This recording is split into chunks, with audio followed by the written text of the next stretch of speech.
നമസ്കാരം. എല്ലാവർക്കും പ്രാർത്ഥനാ തീർത്ഥത്തിൻ്റെ പുതിയൊരു വീഡിയോയിലേക്ക് സ്വാഗതം. നമ്മൾ ഹൈന്ദവ വിശ്വാസികളെ സംബന്ധിച്ച് ഏറ്റവും പ്രധാനപ്പെട്ട ഒരു കാര്യമാണ് ദിവസവും നിലവിളക്ക് കൊളുത്തി പ്രാർത്ഥിക്കുക എന്ന് പറയുന്നത്. നിലവിളക്ക് എന്ന് പറയുന്നത് സകല ദേവീദേവന്മാരും കുടികൊള്ളുന്ന ആ ഒരു സംഗമ സ്ഥാനമാണ്. വീട്ടിൽ ത്രിസന്ധ്യയായി കഴിഞ്ഞാൽ നിലവിളക്ക് തെളിയിച്ച് സകല അന്ധകാരത്തെയും നീക്കി സകല മൂദേവിയെയും വീട്ടിൽ നിന്ന് ഇറക്കിവിട്ട് മഹാലക്ഷ്മി ദേവിയെ കുടിയിരുത്തി സകല ദേവീദേവന്മാരുടെയും അനുഗ്രഹം നേടുക എന്ന് പറയുന്നത് നമുക്ക് എല്ലാവർക്കും ഏറ്റവും പ്രധാനപ്പെട്ട കാര്യം തന്നെയാണ്. എന്നാൽ ഈ നിലവിളക്ക് വയ്ക്കുന്നതുമായി ബന്ധപ്പെട്ട് ഏറ്റവും പ്രധാനപ്പെട്ട ഒരു കാര്യമാണ് നിലവിളക്ക് വയ്ക്കേണ്ട സ്ഥാനം എന്ന് പറയുന്നത്. നമ്മൾ സ്ഥാനം തെറ്റിച്ചാണ് നിലവിളക്ക് തെളിയിക്കുന്നത് എന്നുണ്ടെങ്കിൽ അത് നമുക്ക് ഇരട്ടി ദോഷമായിട്ട് വന്നു ഭവിക്കും. ചിലരെങ്കിലും അറിഞ്ഞോ അറിയാതെയോ ഈ ഒരു തെറ്റ് ചെയ്യുന്നുണ്ട്. വീട്ടിൽ നിലവിളക്ക് വയ്ക്കുന്നത് ദോഷസ്ഥാനത്താണ് എന്നുള്ളത് നിങ്ങൾ തിരിച്ചറിയേണ്ടതുണ്ട്. ഏതാണ് ആ ദോഷസ്ഥാനം, ഏതാണ് നിലവിളക്ക് തെളിയിക്കാൻ ഏറ്റവും ഉത്തമമായ സ്ഥാനങ്ങൾ, ഇതിനെക്കുറിച്ചാണ് ഇന്നത്തെ വീഡിയോയിൽ ഞാൻ പറയുന്നത്.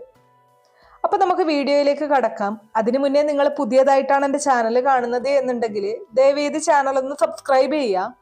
തൊട്ടടുത്ത് തന്നെ ഒരു കുഞ്ഞു ബെല്ലൈക്കൺ ഉണ്ട്, അതോടെ ഒന്ന് പ്രസ് ചെയ്യുക. അതിൽ ഓൾ എന്നുള്ള ഓപ്ഷൻ സെലക്ട് ചെയ്ത് കഴിഞ്ഞാൽ എൻ്റെ എല്ലാ വീഡിയോസിനും നിങ്ങൾക്ക് നോട്ടിഫിക്കേഷൻ കിട്ടുന്നതായിരിക്കും. നിലവിളക്ക് തെളിയിക്കുക എന്ന് പറയുമ്പോൾ രണ്ട് കാര്യങ്ങളുണ്ട്. ഒന്ന്, പൂജാമുറി നിർമ്മിച്ച് പൂജാമുറിയിൽ നിലവിളക്ക് വയ്ക്കുന്നവരുണ്ട്. രണ്ട്, പൂജാമുറി ഇല്ലാത്തവരുമുണ്ട്. ഇതിന് രണ്ടിനും ഈ സ്ഥാനം എന്ന് പറയുന്നത് ബാധകമാണ്. പൂജാമുറി തെറ്റായ സ്ഥാനത്താണ് വച്ചിരിക്കുന്നത് എന്നുണ്ടെങ്കിൽ അത് നമുക്ക് ഗുണമല്ല, ദോഷമാണ് പ്രദാനം ചെയ്യുന്നത്.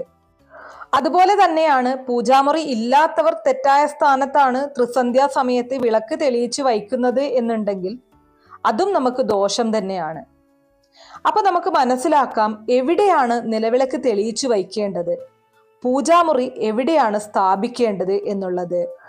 ആദ്യം തന്നെ നമുക്ക് പൂജാമുറി ഉള്ളവരെ കുറിച്ചൊന്ന് പറയാം, അതിനുശേഷം പൂജാമുറി ഇല്ലാത്തവരിലേക്ക് വരാം. പൂജാമുറി ഉള്ളവരാണ് എന്നുണ്ടെങ്കിൽ നിങ്ങളുടെ വീട്ടിലെ പൂജാമുറി സ്ഥാനത്താണോ നിൽക്കുന്നത് എന്നുള്ളത് ഇപ്പോൾ തന്നെ ഒന്ന് നോക്കിക്കോളൂ.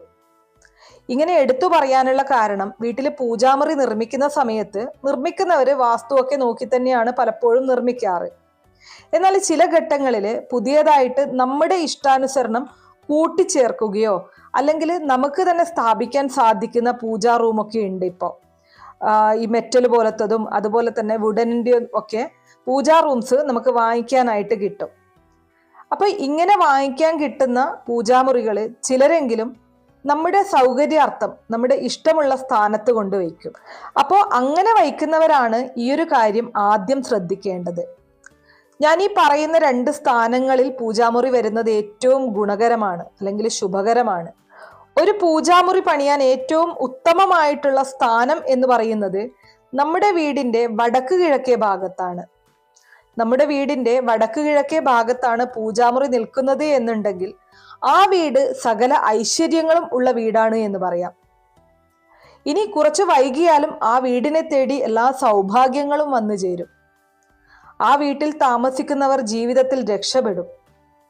നിങ്ങളുടെ ആരുടെയെങ്കിലും വീട്ടിലെ പൂജാമുറി വീടിന്റെ വടക്ക് കിഴക്കേ ഭാഗത്തുണ്ടെങ്കിൽ നിങ്ങൾ ഭാഗ്യവാന്മാരാണ് എന്ന് തന്നെ പറയാം. ഈ വടക്ക് കിഴക്കേ മൂല എന്ന് പറയുന്നത് വ്യാഴത്തിന്റെ ദൃഷ്ടിയുള്ള സ്ഥാനമാണ്. എല്ലാ സൗഭാഗ്യങ്ങളും ലഭിക്കുന്ന സ്ഥാനമാണ്. വാസ്തുദേവന്റെ ശിരസ് വരുന്ന ഭാഗമാണ്.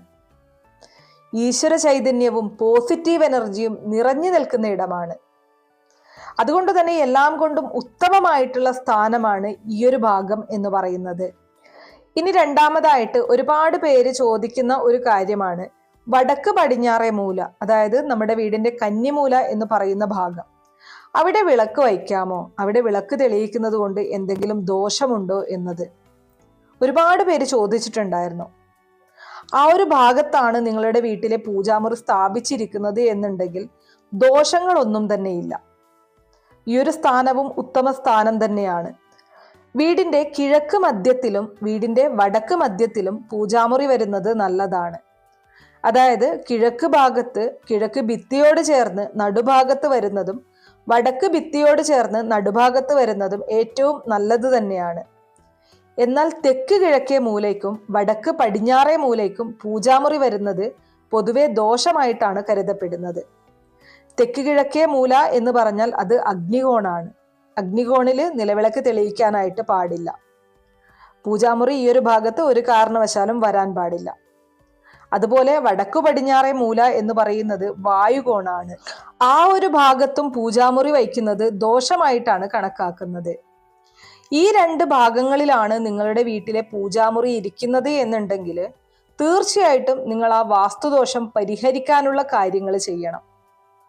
നിങ്ങളായിട്ട് കൊണ്ടുവച്ച, അതായത് പോർട്ടബിൾ ആയിട്ടുള്ള പൂജാമുറി ആണെങ്കിൽ ആ ഒരു സ്ഥാനത്ത് നിന്നും മാറ്റി സ്ഥാപിക്കുക. അതല്ല പണിത് വെച്ചിരിക്കുന്ന പൂജാമുറി ആണ് എന്നുണ്ടെങ്കിൽ നിർബന്ധമായിട്ടും ഒരു വാസ്തുവിദഗ്ധനെ നേരിട്ട് കൊണ്ടുവന്ന് കാണിച്ച് അതിനുള്ള പരിഹാരം ചെയ്യേണ്ടതാണ്. അത് നിർബന്ധമായിട്ടുള്ള കാര്യമാണ്. ഇതാണ് പൂജാമുറി ഉള്ളവർ മനസ്സിലാക്കേണ്ട ശരിയും തെറ്റുമെന്ന് പറയുന്നത്. ഇനി പൂജാമുറി ഇല്ല എന്നിരിക്കട്ടെ, പൂജാമുറി ഇല്ലാത്തവർ പലയിടങ്ങളിലായിട്ടാണ് വിളക്ക് വയ്ക്കുന്നത്. പൂജാമുറി ഇല്ലാത്തവർക്ക് വിളക്ക് തെളിയിക്കാൻ ഏറ്റവും നല്ല സ്ഥാനം എന്ന് പറയുന്നത് വീടിന്റെ വടക്ക് കിഴക്കേ മൂലയാണ്. കിഴക്കോട്ട് ദർശനമുള്ള വീടുള്ളവരും വടക്കോട്ട് ദർശനമുള്ള വീടുള്ളവരും വടക്ക് കിഴക്കേ മൂലയിൽ നിലവിളക്ക് തെളിയിച്ചു വയ്ക്കാൻ സാധിക്കുമെങ്കിൽ അവരുടെ ജീവിതത്തിൽ അതിലും വലിയ സൗഭാഗ്യം വേറെ കിട്ടാനില്ല എന്നുള്ളതാണ്. ഇത് എല്ലാവർക്കും സാധിക്കണമെന്നില്ല. ഇപ്പൊ പടിഞ്ഞാറോട്ട് ദർശനമുള്ള വീടുകളുണ്ട്, തെക്കോട്ട് ദർശനമുള്ള വീടുകളുണ്ട്. അവർക്കൊന്നും ഈ പറയുന്ന വടക്ക് കിഴക്കേ മൂലയ്ക്ക് വയ്ക്കാൻ സാധിക്കണമെന്നില്ല. കാരണം അവരുടെ വടക്ക് കിഴക്കേ മൂല എന്ന് പറയുന്നത് വീടിന്റെ പുറകുവശമൊക്കെ ആയിരിക്കും. അപ്പൊ ഇങ്ങനെ വീടിന്റെ ദർശനമുള്ളവർ, അതായത് പടിഞ്ഞാറോട്ടും തെക്കോട്ടുമൊക്കെ വീടിന്റെ ദർശനം വരുന്നവര് നിങ്ങൾക്ക് തെക്ക് പടിഞ്ഞാറേ മൂല അഥവാ കന്നിമൂലയിൽ വിളക്ക് വയ്ക്കാം. അതല്ല എന്നുണ്ടെങ്കിൽ നിങ്ങളുടെ വീട്ടിന്റെ മെയിൻ ഡോറിന് നേരെയായിട്ട് വയ്ക്കാം. ഇങ്ങനെ വയ്ക്കുന്നതും വളരെ ഉത്തമമായിട്ട് തന്നെയാണ് കണക്കാക്കുന്നത്. ഇനി ഞാൻ പറഞ്ഞ പോലെ കിഴക്കോട്ടോ വടക്കോട്ടോ വീടിന്റെ ദർശനമുള്ളവർക്ക് വീടിന്റെ വടക്ക് കിഴക്കേ മൂലയ്ക്ക് വയ്ക്കാൻ സാധിക്കുന്നില്ല എന്നുണ്ടെങ്കിൽ നിങ്ങളുടെ വീടിന്റെ പ്രധാന വാതിലിന് നേരെ പുറത്തോ അകത്തോ വയ്ക്കുന്നതിലും യാതൊരു തെറ്റുമില്ല. അപ്പോൾ പൂജാമുറി ഇല്ലാത്തവര് ഒന്നുകിൽ പ്രധാന വാതിലിന് പുറത്തോ അകത്തോ നേർരേഖയിൽ, അതായത് പ്രധാന വാതിലിന് നേരെ വേണം അത് വരാനായിട്ട്.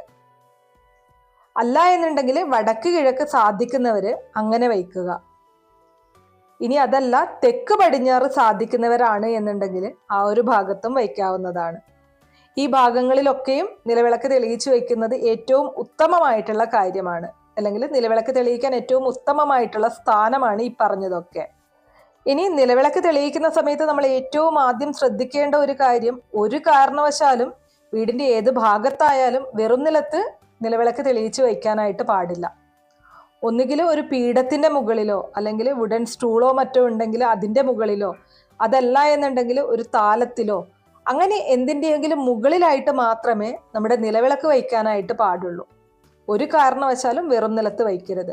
ഇത് വളരെ പ്രധാനപ്പെട്ട ഒരു കാര്യമാണ്. എൻ്റെ ഒട്ടുമിക്ക വീഡിയോസിലും ഈ ഒരു കാര്യം ഞാൻ പറഞ്ഞിട്ടുണ്ട്. എന്നിരുന്നാലും വീണ്ടും സംശയം ചോദിക്കുന്ന ആളുകളെ കാണുന്നുണ്ട്. അതുകൊണ്ടാണ് ഇതും കൂടെ പറയുന്നത്.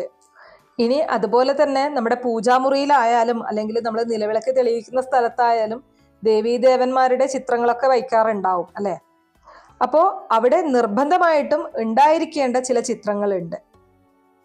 ഏറ്റവും ആദ്യം ഗണപതി ഭഗവാന്റെ ചിത്രമില്ലാതെ ഒരു പൂജാമുറിയും പൂർണ്ണമാകുന്നില്ല. അതുപോലെ തന്നെ മഹാലക്ഷ്മി ദേവിയുടെ ഒരു ഫോട്ടോ വേണം. മഹാലക്ഷ്മി ദേവി ഇരിക്കുന്ന ചിത്രമാണ് വയ്ക്കേണ്ടത്. അതുപോലെ ഒരു ശിവചിത്രം വേണം. ശിവചിത്രം അല്ല എന്നുണ്ടെങ്കിൽ ശിവ കുടുംബ ചിത്രമായാലും മതിയാകും. അതും ശ്രദ്ധിക്കുക, ശിവന്റെ രൗദ്രഭാവത്തിലുള്ള ഒരു ഫോട്ടോസും നമ്മൾ പൂജാമുറിയിൽ വയ്ക്കാനായിട്ട് പാടില്ല. ഇനി ഇതുകൂടാതെ ഒരു ശ്രീകൃഷ്ണ വിഗ്രഹം അല്ലെങ്കിൽ മഹാവിഷ്ണു ഭഗവാന്റെ വിഗ്രഹമോ ചിത്രമോ ഉണ്ടായിരിക്കണം. ഈ പറഞ്ഞിരിക്കുന്ന 4 ചിത്രങ്ങളും നമ്മുടെ പൂജാമുറിയിൽ അല്ലെങ്കിൽ നമ്മൾ വിളക്ക് വയ്ക്കുന്ന സ്ഥലത്ത് നിർബന്ധമായിട്ടും ഉണ്ടായിരിക്കണം. അപ്പൊ ഇത്രയേ ഉള്ളൂ ഇന്നത്തെ വീഡിയോ കുറച്ചു പേർക്കെങ്കിലും ഉപകാരപ്രദമായി കാണും എന്ന് വിശ്വസിക്കുന്നു. ഇതുപോലുള്ള അറിവുകൾക്കായിട്ട് നമ്മുടെ ഈ ചാനൽ ഒന്ന് സബ്സ്ക്രൈബ് ചെയ്യുക.